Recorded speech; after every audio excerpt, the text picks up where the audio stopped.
अस्सलामुअलैकुम वरहमतुल्लाहि वबरकातुहू।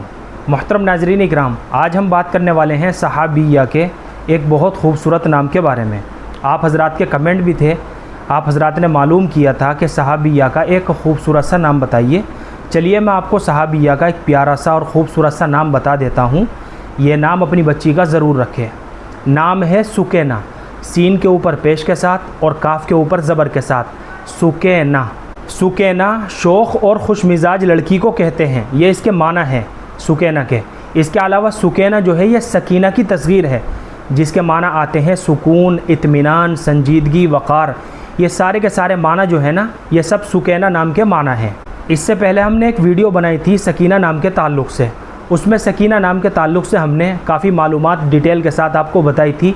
सकीना जो है ये बहुत खूबसूरत नाम है, बहुत प्यारा नाम है, और हज़रत हुसैन रज़ी अल्लाह ताला अन्हु की साहबजादी का नाम भी था सकीना।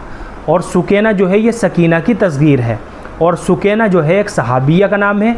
लिहाजा बच्ची का सुकैना नाम रखना ये बाइस बरकत भी होगा और नेक फाली के तौर पर इंशाअल्लाह इस नाम के असरात बच्ची की ज़िंदगी के ऊपर भी पड़ेंगे। तो अगर अल्लाह ने आपको बेटी से नवाजा है तो आप अपनी बेटी का सुकैना नाम ज़रूर रखें। सकीना करके भी बच्ची का नाम रखा जा सकता है और सुकैना करके भी लड़की का नाम रखा जा सकता है। उम्मीद करता हूँ कि आपको अच्छी तरह समझ में आ गया होगा। अल्लाह हम सबको सुन्नत व शरीयत पर पाबंद फरमाए। फ़क़त वल्लाहु आलम।